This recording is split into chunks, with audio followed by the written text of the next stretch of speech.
మీరు ఇంజనీరింగ్ చేశారా? జాబ్స్ కోసం సెర్చ్ చేస్తున్నారా? 3600 మందికి పైగా స్టూడెంట్స్ కి జాబ్స్ వచ్చేలా చేసిన code Gyan 100 days software course లో జాయిన్ అవ్వండి. మీ కెరియర్ ని బిల్డ్ చేసుకోండి.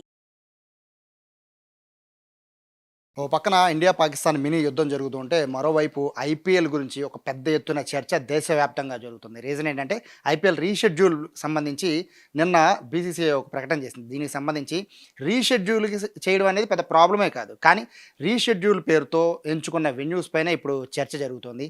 అసలు ఈ ఐపీఎల్ పోస్ట్‌పోన్ చేయడం వల్ల, అలాగే రీషెడ్యూల్ చేయడం వల్ల ఆటగాళ్ళు తిరిగి వస్తారా? పెట్టిన వెన్యూస్ ఏంటి? ఇటువంటి వివరాలన్నీ తెలియజేయడానికి former IPL player and Telugu commentator మీ అందరికీ సుపరిచితులు కళ్యాణ్ కృష్ణ ఉన్నారు. సార్ నమస్తే. బేసిక్‌గా ఈ టైంలో మీరు కామెంటరీలో ఉండాలి. బట్ అన్‌ఫార్చునేట్ యుద్ధం కారణంగా వచ్చేసారు బ్యాక్. అయితే ఇక్కడ వెన్యూస్ గురించి మాట్లాడుకుందామండి. ఐపీఎల్ పోస్ట్‌పోన్ జరిగినప్పుడు పరిస్థితి చూసి అందరూ సంతోషించారు. హమ్మయ్య! పోస్ట్‌పోన్ అయిపోయిందని. బట్ రీషెడ్యూల్‌కి చాలామంది భయపడుతున్నారు. మీ అభిప్రాయం ప్రకారం రీషెడ్యూల్‌కి సంబంధించి మీరేమనుకుంటున్నారు? యాక్చువల్‌గా అనివార్య కారణాలు అండ్ దేశ భద్రత, ప్లేయర్ సేఫ్టీ ఇట్లాంటివన్నీ దృష్టిలో పెట్టుకొని ఇమ్మీడియేట్‌గా బీసీసీఐ తీసుకున్నటువంటి నిర్ణయం అది. టోర్నమెంట్‌ని రీషెడ్యూల్ చేయాలని చెప్పి ఒక వారం టైం తీసుకున్నారు. ఆహ్, ఇక్కడ ఒక చిక్కు సమస్య ఏంటి అంటే బీసీసీఐకి, ఐపీఎల్ గవర్నింగ్ కౌన్సిల్‌కి ఏదైతే ఒక విండో ఉంటుందో, ఆ విండో లోపల ఐపీఎల్ పూర్తి చేయాలి. ప్రతి టీమ్స్‌కి ఇంటర్నేషనల్ షెడ్యూల్ స్టార్ట్ అవుతుంది. ఏదైతే మనకిప్పుడు డబ్ల్యూటీసీ స్టార్ట్ కాబోతోంది. మనకి జూన్ 11 నుంచి. ఆస్ట్రేలియా, సౌత్ ఆఫ్రికా ఫైనల్స్ ఆడుతున్నారు. సో, దాని తర్వాత ఇండియా టూర్ ఆఫ్ ఇంగ్లాండ్ ఉంది. సో, ఇట్లాగా ఒక విండోలో ఐపీఎల్ అనేది పూర్తి చేయాలనేది ప్రతి సంవత్సరం మనం చూస్తూ వస్తుంటాం. సో, కాబట్టి ఆ విండోలో పూర్తి చేయటానికి ఇక్కడ చాలా తంటాలు పడి ఎట్లాగన్నా చేయాలి. ఇలాంటి పరిస్థితుల్లో అయితే నేను పర్సనల్‌గా అనేదేంటంటే దేశం ముందు. ప్రతి దానికంటే ముందు దేశమే ముందు. అలాంటప్పుడు ఐపీఎల్‌ని ఇంత మ్యాచ్‌లు ఆడాలా అని ప్రశ్న నాకు కూడా వచ్చింది. ఆ రోజు యాక్చువల్‌గా ఏ రోజైతే పంజాబ్, ఢిల్లీ మ్యాచ్ ఆడుతున్నారో ఆ రోజు పొద్దునే మా ఫెలో కామెంటేటర్స్‌తో నేను ఎంఎస్‌కే ప్రసాద్ గారితో కూడా అన్నా.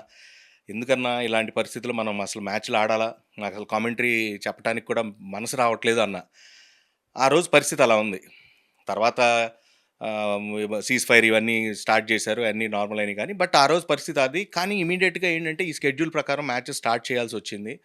సో, స్టార్ట్ చేయటం యాక్చువల్‌గా ఇప్పుడు ఏంటంటే ఫారెన్ ప్లేయర్స్ ఎవరు అంత రిస్క్ తీసుకోరు. ఎందుకంటే యుద్ధం జరుగుతున్న యుద్ధ వాతావరణంలో ఎవరి ప్రాణాలను ఎవరు రిస్క్ చేయరు. అలా అని చెప్పి వేరే దేశానికొచ్చి వాళ్ళిక్కడ మ్యాచ్‌లు ఆడటానికి కూడా అంత విల్లింగ్‌గా ఉంటారని నేను అనుకోను.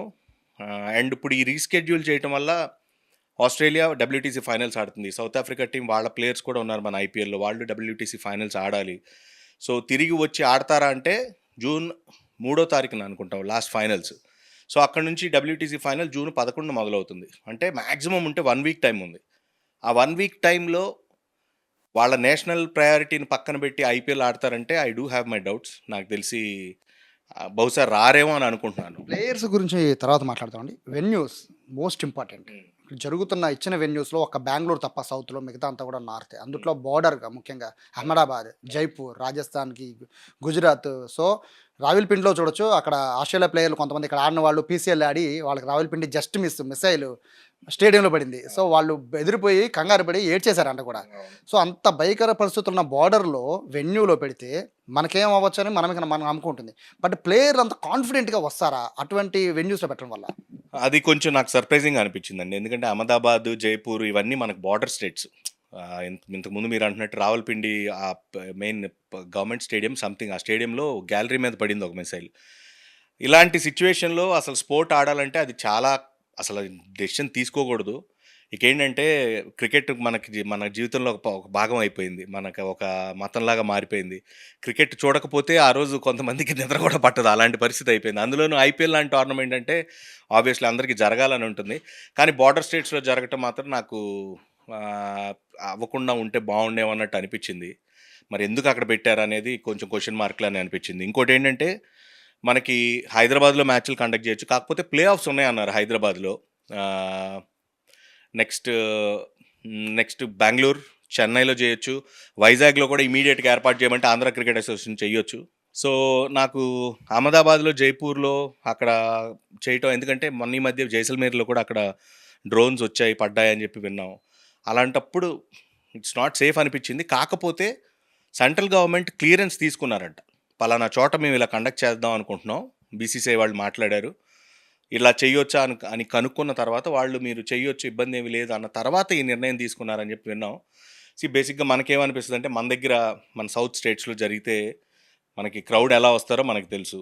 మనకున్న అభిమానం ఏంటో మనకు తెలుసు. ఆర్‌సీబీకి గాని, ఎస్ఆర్‌హెచ్‌కి గాని, సీఎస్‌కేకి గాని మోస్ట్ ఫ్యాన్ బేస్ ఉన్నటువంటి స్ ఫ్రాంచైజీస్ ఇవి. సో, ఇక్కడ జరిగితే బావుండని అనిపిచ్చింది. బట్ ఇక బీసీసీఐ నిర్ణయం అది. సెంట్రల్ గవర్నమెంట్‌తో కూడా మాట్లాడి నిర్ణయం తీసుకున్నారు కాబట్టి మనం అంటే ఇక్కడ రిస్క్ ఫ్యాక్టర్ అనేది మోస్ట్‌లీ పనిచేస్తుందండి. హై రిస్క్ వచ్చి ఆడతారని పక్కన పెడితే ఇక్కడ రెండోది ఆటగాళ్ళు. మీరన్నట్టుగా డబ్ల్యూటీసీ ఫైనల్ జరుగుతున్నప్పుడు ఆస్ట్రేలియా ఆటగాళ్ళు సగం మంది వెళ్ళిపోయారు. సగం మంది అందరూ వెళ్ళిపోయారు. సో, సౌత్ ఆఫ్రికా కూడా మోస్ట్‌లీ రాకపోవచ్చు కదా! ఈ ఆటగాళ్ళు లేకుండా, ఫారెన్ ప్లేయర్స్ లేకుండా ఐపీఎల్ అనేది ఊహించుకోవడమే కష్టం. సో, ఈ మిగిలిన రీషెడ్యూల్ వల్ల ఆటగాళ్ళు లేకుండా, ఫారెన్ ఆటగాళ్ళు లేకుండా ఆడడం వల్ల అంత ఇంపాక్ట్ ఉంటుందా? 100% మీకు ఆ ఫారెన్ ఫ్లేవర్ ఏదైతే ఉందో, ఆ ఫ్లేవర్ 100% ఐపీఎల్‌కి అదే ముఖ్యం. కానీ మీరు లాస్ట్ 2, 3 ఏళ్లుగా మీరు గమనించినట్టయితే, అంతకుముందు ఫారెన్ ప్లేయర్స్ ఇంపాక్ట్ ఎక్కువుండి, ఇండియన్ ప్లేయర్స్ తక్కువుండేవాళ్ళు. వాళ్ళ పర్ఫార్మెన్స్ పీక్‌లో ఉండేది. ఇప్పుడు ఇండియన్ ప్లేయర్స్ ఎక్స్‌ట్రార్డినరీ పర్ఫార్మెన్స్ ఇస్తున్నారు. Players like Maxwell, Marcus Stoinis వీళ్ళందరూ ఆర్డినరీగా కనపడుతున్నారు. దీన్ని బట్టి అర్థం చేసుకోవాల్సిందేంటంటే, ఫైనల్లీ ఇండియన్ ప్రీమియర్ లీగ్ అనే దానికి నిజమైనటువంటి గుర్తింపు దొరికింది. ఎందుకనంటే ఇండియన్ ప్రీమియర్ లీగ్ అంటే ఇండియా ప్లేయర్స్ కోసం తయారు చేసిన లీగ్ ఇది. అప్పుడేం చేసేవాళ్ళం, ఫారెన్ ప్లేయర్స్ వచ్చి వాళ్ళు మనకు ఆ కల్చర్ అలవాటు చేయటం. ఎందుకంటే ముందే వాళ్ళు అక్కడ బిగ్ బ్యాష్ గాని ఇవన్నీ ముందే మొదలుపెట్టారు. వన్స్ వాళ్ళొచ్చి ఆ కల్చర్ అలవాటైన తర్వాత మన ప్లేయర్స్ చాలా ఇంప్రూవ్ అయిపోయారు. 100% ఆ ఫ్లేవర్ మిస్ అవుతాం. కానీ ముందు మనం మాట్లాడుకుంటున్నట్టు దేశ ప్రయోజనాలు చాలా ముఖ్యం. వాళ్ళకి వాళ్ళ దేశానికి ఆడటం కూడా అంతే ముఖ్యం. ఎందుకనంటే Australia board is a very, very strict board. And వాళ్ళ ప్లేయర్స్ కూడా ఎప్పుడు వాళ్ళు దేశం ముందు, దాని తర్వాత ఏదైనా అనే ఆలోచనతో ఉంటారు కాబట్టి వాళ్ళు నాకు తెలిసి రారు. కాకపోతే మీరు అంటున్నట్టు కొంచెం ఆ ఫ్లేవర్ అయితే తగ్గుతుంది ఐపీఎల్‌లో. అంటే ఫ్లేవర్ తగ్గడం, రిస్క్ ఫ్యాక్టర్లు ఇవన్నీ పక్కన పెడితే అండి, ఐపీఎల్ రీషెడ్యూల్ గురించి దేశం మొత్తం చర్చించుకుంటుంది. సో, ఫ్యాన్ బేస్‌లో ఆల్రెడీ గొడవలు కూడా స్టార్ట్ అయిపోయాయి. ఆర్‌సీబీ కప్ కోసం అని చాలామంది ఎదురు చూస్తూ ఉన్నారు ఆర్‌సీబీ కప్ కోసం. మీ మీ ఎక్స్‌పెక్టేషన్ ప్రకారం రీషెడ్యూల్ గనక కరెక్ట్‌గా జరిగి, అంతా ఎగ్జాక్ట్‌గా జరుగుంటే మీరేమనుకుంటున్నారు? ఎక్స్‌పెక్టేషన్ ఎలా ఉంటుంది? సేమ్ అదే ఫార్మ్‌ని కంటిన్యూ చేసే అవకాశం ఉంటుందా? యాక్చువల్‌గా ఆర్‌సీబీ అన్‌బిలీవబుల్ ఫామ్‌లో ఉంది. మెయిన్ ఫామ్ కంటే ఎక్కువేంటంటే మీకు ఎప్పుడు టీమ్ బ్యాలెన్స్ చాలా ఇంపార్టెంట్. టీమ్ బ్యాలెన్స్ ఒకటి, టీమ్‌కి ఏ ప్లేయర్ ఏ టైంలో అవసరం ఉన్నారనేది ఆర్‌సీబీకి పర్ఫెక్ట్ బ్లెండ్ ఉంది. కానీ ఎప్పుడేంటంటే క్రికెట్‌లో మీరు కామెంటరీలో కూడా వినుంటారు. మొమెంటమ్ కోల్పోయారు అని. సో, మొమెంటమ్ అనేది ఏంటంటే it's a very important point. మ్యాచ్‌లో అయినా సరే, టోర్నమెంట్ జరిగే మూమెంట్‌లో అయినా సరే, మీరు కొన్నిసార్లు చూస్తే కొన్ని టీమ్స్ స్టార్ట్ ఆఫ్ ద టోర్నమెంట్‌లో విపరీతంగా ఆడతారు. లైక్ ఢిల్లీ. స్లోగా మీరు చూస్తే వాళ్ళ ఫార్మ్ ఎట్లా డిప్ అయిపోయింది. మనం ఫస్ట్ టీమ్ ఆళ్ళే క్వాలిఫై అయిపోతారనుకున్నాం. కానీ స్లోగా ఇప్పుడు సిట్యుయేషన్ చూస్తే వాళ్ళ పరిస్థితి క్వాలిఫై అయ్యేటట్లేదు. ఆర్‌సీబీ చూస్తే మొదట్లో మనకి ఈ సంవత్సరం టీమ్ తీసుకున్నాక అసలు ఈళ్ళు ఆక్షన్‌లో ఏం చేస్తున్నార్రా అనుకున్నాం మనం. కానీ ఆ టీమ్ అంత బావుంది. కానీ ఎప్పుడు ఫ్లో ఉంటది గదా! ఆ మూమెంట్‌లో ఎళ్ళే విధానం వేరుంటది. అక్కడ దాన్నేమంటారంటే క్రికెటింగ్ వర్డ్స్‌లో మొమెంటమ్ అంటాం. అన్నీ కలిసి రావటం అంటాం గదా! అన్నీ కలిసి ఆ సిట్యుయేషన్‌లో అలా ముందుకెళ్ళిపోతారు. అది కాస్త బ్రేకొచ్చింది. సో, ఇప్పటి నుంచి అంతకుముందు జరిగిన కథంతా ఒకటి. ఇప్పటి నుంచి జరగబోయే కథ వేరు. ఎందుకంటే అందరూ వాళ్ళ వాళ్ళ హోమ్ వెన్యూస్ కోసం వాళ్ళ పిచ్‌లని తయారు చేసుకోవటం గానీ, వాళ్ళ ప్లేయర్స్‌ని రెడీ చేసుకోవటం గానీ, ప్లేయర్స్ మైండ్స్ కూడా దానికి తగ్గట్టు ప్రిపేర్ అవ్వటం గానీ, ఎందుకంటే మీరు సపోజ్ బెతెల్ ఉన్నాడు ఆర్‌సీబీ టీమ్‌లోకి. బెతెల్‌ని ఆ వెన్యూకి తీసుకురావాలంటే ఆ వెన్యూకి తీసుకొచ్చారు. ఫిల్ సాల్ట్ ఇంజ్యూరీ అయితే ఆ మూమెంట్‌లో ఫిల్ సాల్ట్‌ని పక్కన పెట్టి బెతెల్‌ని తీసుకొచ్చాడు. బెతెల్ ఎక్స్‌ట్రార్డినరీగా ఆడాడు. ఇట్లాగా హార్సెస్ ఫర్ కోర్సెస్ అంటారు. అంటే ఈరోజు ఈ పిచ్చు, ఈ గ్రౌండ్‌కి తగ్గట్టు పలానా ప్లేయర్ అనే ఆప్షన్ పెట్టుకొని దింపుతారు. ఇప్పుడేంటి మళ్ళీ అన్నీ మారినియి. సో, అహ్మదాబాద్‌లో ఎళ్లి ఆడబోతున్నారు. వాళ్ళ హోమ్ గ్రౌండ్ కాని మ్యాచ్‌లు. అక్కడ కండిషన్స్ పట్ల అవగాహన తక్కువుంటుంది. అక్కడ పిచ్ ఎలా ఉంటుందో, ఏముంటుందో ఐడియా ఉండదు. సో, కాబట్టి కొంచెం ఇది చాలా కష్టంగా ఉంటుంది. ఎవరైతే హాట్ ఫేవరెట్స్ అనుకున్నారో వాళ్ళు మళ్ళీ డౌన్ అవ్వచ్చు. So, it's going to be very tricky. So, ఇది ఒక పర్సనల్ క్వెషన్‌లా భావించండి. బేసిక్‌గా కామెంటరీ ఫస్ట్‌లో తెలుగు కామెంటరీ అంటే చాలా లైట్ తీసుకున్నారు. బట్ బీభత్సమైన ఫ్యాన్ ఫాలోయింగ్ తెలుగు కామెంటరీకి వచ్చేసింది. వన్ ఆఫ్ ద రీజన్ మీరు గాని, ఎంఎస్‌కే గారు గాని సో, కొంతమంది ఉన్నారు. బట్ ఇప్పుడు ఇదే తెలుగు కామెంటరీ పైన మళ్ళీ విమర్శలు స్టార్ట్ అయిపోయాయి. మీరు ఒక ఫ్రాంచైజీకి సపోర్ట్ చేయడం అనేది పెద్ద ప్రాబ్లమ్. బట్ కొంతమంది అంటే ఎగ్జాంపుల్ అంబటి రాయుడు ఇట్లాంటి వాళ్ళందరూ ఒక కామెంట్ చేస్తున్నప్పుడు ఫ్యాన్స్ హర్ట్ అవుతూ ఉంటారు. సో, దీనికి సంబంధించి తెలుగు కామెంటరీని మీరు కష్టపడి పైకి లేపినప్పుడు, ఇలాంటి చిన్న చిన్న వర్డ్స్‌ని డిస్టర్బ్ చేయడం వల్ల, అంబటి రాయుడు లాంటి వాళ్ళు ఒక వర్డ్ విసిరేయడం వల్ల ఫ్యాన్స్ అందరూ హర్ట్ అయిపోయి తెలుగు చూడడం మళ్ళీ మానేస్తున్నారు. సో మీకు ఎలా అనిపిస్తుంది అండి ఈ వర్డ్స్? మీరు లైవ్లో వింటూ ఉంటారు కదా, మీరు ఎలా అనిపిస్తుంది? అంటే సార్ మీకు ఇక్కడ ఎప్పుడు కూడా పర్సనల్ పర్స్పెక్టివ్ అనేది ఒకటి ఉంటుంది. ఇండివిజువల్గా ఒక్కొక్కళ్ళకి ఒక్కొక్క ఆలోచన విధానం ఉంటుంది. వాళ్ళు ఒక్కొక్క విధంగా ఆలోచించేసి మాట్లాడతారు. అది రాయుడు గారి అభిప్రాయం అయి ఉండొచ్చు. పర్సనల్గా ఆయన ఒక మాట ఆయనకు అనిపించింది. స్వతహాగా ఆయనకి మాకు దగ్గరగా చూస్తాం కాబట్టి ఆయన ఎలా అంటే ఆయన సిఎస్కేకి ఆడాడు, ముంబై ఇండియన్స్కి ఆడాడు. హైయెస్ట్ నెంబర్ ఆఫ్ టైటిల్స్ ఉన్న ప్లేయర్ రోహిత్ శర్మతో పాటు ఆయనే. He's an extraordinary cricketer. So ఒక ఐపీఎల్ ఆడిన వ్యక్తికి దాని గురించి అంటే ఆ టీంల పట్ల ఉన్న అభిమానాన్ని ఆ స్థాయిలో తెలియపరిచే హక్కు ఉంటుందని నేనైతే భావిస్తున్నాను. దానివల్ల వేరే టీం ఫ్యాన్స్ హర్ట్ అవుతున్నారు అని అంటే దానికి ఎవరు ఏం చేయలేం. సో ఇప్పుడు నేనున్నాను. జనరల్గా మాకేం జరుగుతుందంటే మా నెరేటివ్ ఎలా ఉంటుందంటే కామెంటరీ చేస్తున్నప్పుడు మొదట్లో మాకు సన్ రైజర్స్ హైదరాబాద్ని బిల్డ్ చేయాలనే ఇది నెరేటివ్ లేదు మాకు. ఎందుకంటే మన సౌత్లో ఎస్పెషల్లీ మన తెలుగు రాష్ట్రాల్లో విపరీతమైన ఫ్యాన్స్ ఆర్సీబీకి ఉన్నారు, దాని తర్వాత సిఎస్కేకి ఉన్నారు, ముంబై ఇండియన్స్కి ఉన్నారు. మీరు హైదరాబాద్కి వెళ్ళేపాటికి అక్కడ హైదరాబాద్ అనే పేరు ఉంది కాబట్టి ఎస్ఆర్హెచ్ అనే టీంకి అక్కడ కొంత ఎక్కువ ఫ్యాన్ బేస్ ఉంది. కానీ ఇదే క్వశ్చన్ మేము మాట్లాడుతున్నప్పుడు మా నెరేటివ్లో ఒకసారి వేణుగోపాలరావు గారు క్వశ్చన్ చేశారు. మీరు మన టీం అంటారు ఎస్ఆర్హెచ్ని, సన్ రైజర్స్ హైదరాబాద్ కానీ సన్ రైజర్స్ ఆంధ్రప్రదేశ్ కాదు కదా అన్నారు. కరెక్టే కదా, వ్యాలిడ్ పాయింట్. కానీ మాకిచ్చే నెరేటివ్ ఏంటంటే తెలుగు టీం, మన తెలుగు వాళ్ళ టీం అది. రాష్ట్రాలు వేరేనా, మన అందరం తెలుగు వాళ్ళమే. సో తెలుగు టీంని మన టీం ఇది అని మనం బిల్డ్ చేసుకుంటే ఆటోమేటిక్గా మన టీం తాలూకా ఫ్యాన్ బేస్ పెరుగుతుందని చెప్పి మాకు ఒక నెరేటివ్ ఇచ్చారు. మాకు ఇన్నేళ్ళు నేను క్రికెట్ ఆడాను, ఐపీఎల్ ఆడాను, అన్నీ ఆడిన తర్వాత ఒకే టీం గురించి బాగా ఆడుతున్నారు వీళ్ళు, మీరు చూడండి అని చెప్పడం సెల్ చేస్తున్నాం, మేము అమ్ముతున్నాం ప్రోడక్ట్ని. చెప్పటం మాకు కూడా ఇబ్బంది. ఎందుకనంటే క్రికెటర్గా మేమేంటి జెన్యూన్గా ఎవరు బాగా ఆడారు ఎవరు బాగా ఆడలేదని చెప్పడానికి అక్కడ ఉన్నాం. కానీ అక్కడ మాకు ఇచ్చే నెరేటివ్లో మేము we should cell the product, we should cell the team ownership, అంటే టీం బాగా చేస్తుందని. చాలాసార్లు నాకు కూడా అనిపిస్తుంది, అరే మనం ఇలాగ టీం గురించి చెప్తున్నాం, సోషల్ మీడియాలో వాళ్ళు వీళ్ళు నాకు కామెంట్స్ పెడతారు, మీరేంటి ఇలాగ ఒక టీంని చేస్తున్నారు, ఇది కరెక్ట్ కాదు అది ఇది అని చెప్పి. బట్ స్టిల్ అంటే ఇక్కడ మ్యాటర్, ఇక్కడ సబ్జెక్ట్ అంటే మీ దాకా వచ్చి ఉండదు సార్. ఇప్పుడు ఏంటంటే మీరు ఇండివిజువల్గా ఒక టీంని, మీకు ఇచ్చిన ఫ్రాంచైజీని మీరు హైలైట్ చేసుకుని వేరు, బట్ అవతల దాన్ని క్రిటిసైజ్ చేయడం వల్ల మీరు బిల్డ్ చేసుకున్న తెలుగు పీపుల్ని కోల్పోతున్నారు అనే విషయం మీ దృష్టిలోకి వచ్చిందా? మా దృష్టిలోకి రావటం అంటే కొన్నిసార్లు రాయుడు గారు ఆయన కామెంట్ చేసింది విన్నాం మేము. మాకు కూడా తనకి ఇవ్వాల్సిన గౌరవం మేము ఇస్తాం. మాకు కూడా పర్సనల్గా ఇండివిజువల్గా ఒక టీం పైన ఇది తక్కువ చేసి మాట్లాడతాం అదంతా ఎవరికైనా ఇష్టం ఉండదు. బట్ ఆయన వ్యూ అది, ఆయన పాయింట్ ఆఫ్ వ్యూ, ఆయన మాట్లాడాలనుకున్నారు. దానికి ఎవరు నువ్వు ఇది మాట్లాడకూడదు అని అది మనం ఎవరిని ఆపలేము. So it is his opinion. Effect అనేది తెలుగు కామెంటరీ పైన పడుతుంది. చాలా మంది షిఫ్ట్ అయిపోయారు కూడా. మీకు తెలుసో లేదో, మీరు కష్టపడి బిల్డ్ చేసుకున్న వాళ్ళందరూ ఈ ఎందుకని విని అనవసరంగా హట్ అయిపోవడం ఎందుకులే, దీనికన్నా ఇంగ్లీష్ వాళ్ళు అంటే హిందీ వాళ్ళు ఎప్పుడు తిడతానే ఉంటారు కాబట్టి సో మనకు కొత్త, బట్ వాళ్ళు తిడుతూనే ఉంటారు నచ్చిన టీంని. సో దీని పట్ల ఏమనుకుంటున్నారు? 100% ఇది బిల్డ్ చేసిన ఏదైతే కష్టపడింది ఉన్నాం. ఛానల్ స్టార్ట్ అవ్వక ముందు నుంచి పనిచేశాను నేను. దగ్గర 8 ఏళ్ల నుంచి ఛానల్తో పాటే ఉన్న. ఛానల్ బిల్డ్ అవటంలో నేను ఒక భాగమయ్యాను. 100% మీరు అన్న మాటలైతే 100% అది మాకు బాధనే కలిగిస్తాయి. ఐ హోప్ ఈ మెసేజ్ కూడా రాయుడు గారు కన్వే చేస్తారు, మా సో కాల్డ్ టీం ఎవరైతే ఉన్నారో. ఎందుకనంటే మీకు తెలిసిందే, మీరు ఇదే ఫీల్డ్లో ఉన్నారు.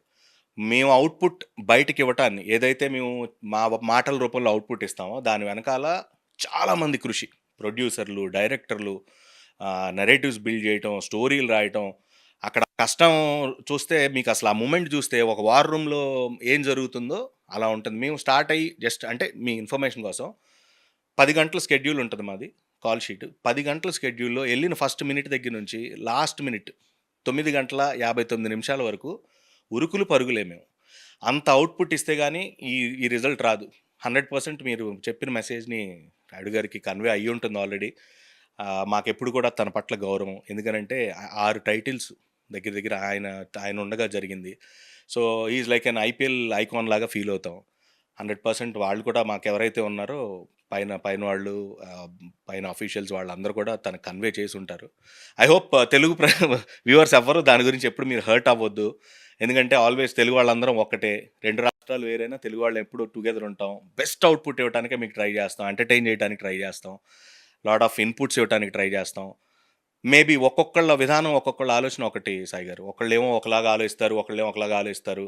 అందుకే ఆరుగురిని, ఏడుగురిని ఒక ప్యానెల్‌లా పెడతారు. ఒకళ్ళకేమో నచ్చదు. అయినా కూడా మేము ఎవరి అభిప్రాయాన్ని వాళ్ళకి తెలియపరుస్తాం కాబట్టి, తప్పకుండా ఎవరి మనసుని హర్ట్ చేయకుండా మా వంతు ప్రయత్నం మేము చేస్తామని సుమన్ టీవీ ద్వారా మీకు తెలియపరచుకుంటున్నాం. ఫైనల్‌గా చెప్పండి. మీ కాదు మనందరి ఫేవరెట్ క్రికెటర్ విరాట్ కోహ్లీ. మీరు కామెంటరీ చేసినప్పుడల్లా మీలో భావోద్వేగం పొంగిపోయేది. కోహ్లీ ఆడుతున్నప్పుడల్లా మొత్తం మీ టీం అంతా పెద్ద పెద్ద గోల్ చేసేవాడు మీరు ఆడుతున్నట్టుగా. సో అలాంటి కోహ్లీ ఇప్పుడు వైట్ జెర్సీలో చూడలేని పరిస్థితి. సో దాని గురించి మీరేమంటారు? వైట్ జెర్సీలో చూసేదానికంటే ముందు నాకు విరాట్ కోహ్లీతో ఉన్న ఒక చిన్న రిలేషన్ ఏంటంటే, మీకు గుర్తుందో లేదో విజయవాడలో ఢిల్లీ ఆంధ్ర మ్యాచ్ జరిగింది. అప్పటికి విరాట్ కోహ్లీ అంటే ఎవరికేం తెలీదు. ఇషాంత్ శర్మ ఎవరికో తెలీదు. శిఖర్ ధావన్ తెలీదు. అందరూ ఇక్కడ ఆడారు ఆ రోజు. ఆకాష్ చోప్రా వీళ్ళంతా. తర్వాత విరాట్ కోహ్లీ స్టార్ అయినాక చూసుకున్నా నేను స్కోర్ కార్డు. విరాట్ కోహ్లీని అవుట్ చేశా. ఇదే విజయవాడలో. సో అదొక స్వీట్ మెమరీ. ఆ ప్లేయర్ ఆ లెజెండరీ స్టేటస్ దాకా వెళతారని ఎప్పుడు ఎవరూ కల్లో కూడా ఊహించుకోలేదు. ఒక సామాన్యమైనటువంటి మధ్యతరగతి కుటుంబం ఢిల్లీ నుంచి వచ్చారు. వాళ్ళ ఫాదర్ చనిపోయిన తర్వాత ఆ స్టోరీ అందరికీ తెలిసిన విషయమే. ఆ ఫ్యూనరల్కి కూడా వెళ్లకుండా సెంచరీ కొట్టి ఆ మ్యాచ్లో ఫ్యూనరల్కి వెళ్ళాడు. కర్మకాండలు చేయడానికి వెళ్ళాడు. అంటే కొంతమంది కొన్నిటి కోసమే పుడతారు. అలా విరాట్ కోహ్లీ, సచిన్ టెండూల్కర్, కొంతమంది వీళ్ళందరూ ఆట కోసమే పుట్టారు. 36 ఏళ్ళండి. 36 ఏళ్లలో 18 ఏళ్ళ నుంచి ఐపీఎల్ ఆడుతున్నాడు.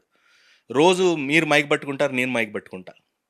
ఒకరోజు ఎప్పుడో రోజు పట్టుకుంటావా అనే ఫీలింగ్ వస్తుంది. అతనికి ఆ ఫీలింగ్ లేదు. అందుకే ఆయన legend. He's of next level. ప్రతిరోజు అదే డ్రైవ్. మీరు మొన్న ఈ ఐపీఎల్లో కూడా చూస్తే చిన్నపిల్లాడు పరిగెత్తినట్టు, చిన్నపిల్లాడు గంతులు వేసినట్టు, రన్స్ కొడతాడు, పరిగెడతాడు, ఎనర్జీ. నాకైతే చాలా బాధగా అనిపించింది. అరే టెస్ట్ క్రికెట్లో మళ్ళీ విరాట్ కోహ్లీని చూడమా. ఎందుకంటే టెస్ట్ క్రికెట్ ఆదరణ తగ్గిపోతున్న టైంలో ఎప్పుడైతే విరాట్ కోహ్లీ వచ్చాడో this is the purest form. Test క్రికెట్ని నేను ప్యూరెస్ట్ ఫామ్ కింద ట్రీట్ చేస్తానని చెప్పి ప్రపంచ క్రికెట్కి, టెస్ట్ క్రికెట్కి కావాల్సిన ఆదరణ మళ్ళీ తీసుకొచ్చాడు. 4 బౌలర్లు కాదు, 5 బౌలర్లు.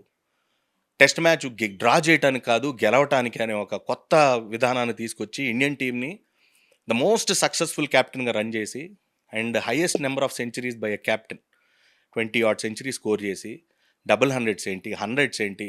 విరాట్ కోహ్లీకి మనం ఎంత థ్యాంక్స్ చెప్పుకున్నా తక్కువే. మోర్ దెన్ క్రికెట్ కంటే సాయి గారు ఒక నేషన్ మొత్తాన్ని కూడా డ్రైవ్ చేశాడు తను.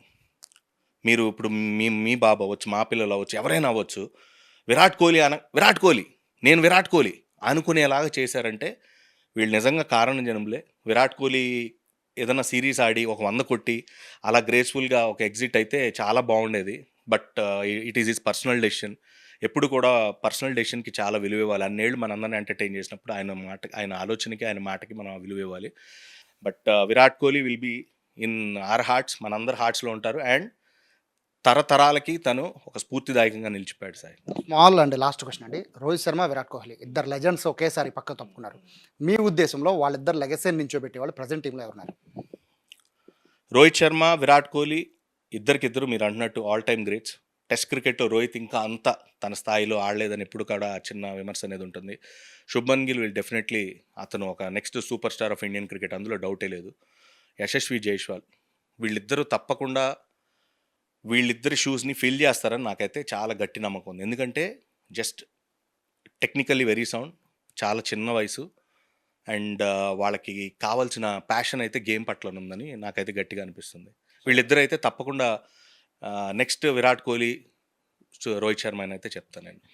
ఇంకా మిగతా మ్యాచ్ చాలా ఎంటర్టైన్మెంట్ చేయాలని కోరుకున్నాం. ఇది కళ్యాణ్ కృష్ణ గారు చెప్తున్నారు. రీషెడ్యూల్ పట్ల అయితే కొంచెం వెన్యూస్ కనుక సౌత్కి మారిస్తే చాలా హ్యాపీగా ఉంటుంది అంటున్నారు. అలాగే ఏదైతే ఆటగాళ్ళు ఆస్ట్రేలియా ఆటగాళ్ళకి WTC ఉంది కాబట్టి వాళ్ళు కూడా రాకపోవడం కొంచెం బాధ కలిగిస్తుందని చెప్తున్నారు. అలాగే విరాట్ కోహ్లీ పట్ల చెప్పాల్సిన పని లేదు, ప్రతి ఒక్కళ్ళు కూడా స్పందించినట్టే కళ్యాణ్ కృష్ణ స్పందిస్తున్నారు. ఫైనల్గా అయితే IPL రీషెడ్యూల్ పైన దేశవ్యాప్తంగా చర్చ జరుగుతున్న నేపథ్యంలో వెన్యూ పైన చర్చ అయితే దానికి డబల్ జరుగుతుందని భావించాలి. కెమెరా పర్సన్ కృష్ణతో సాయి, సుమన్ టీవీ, విజయవాడ నుంచి.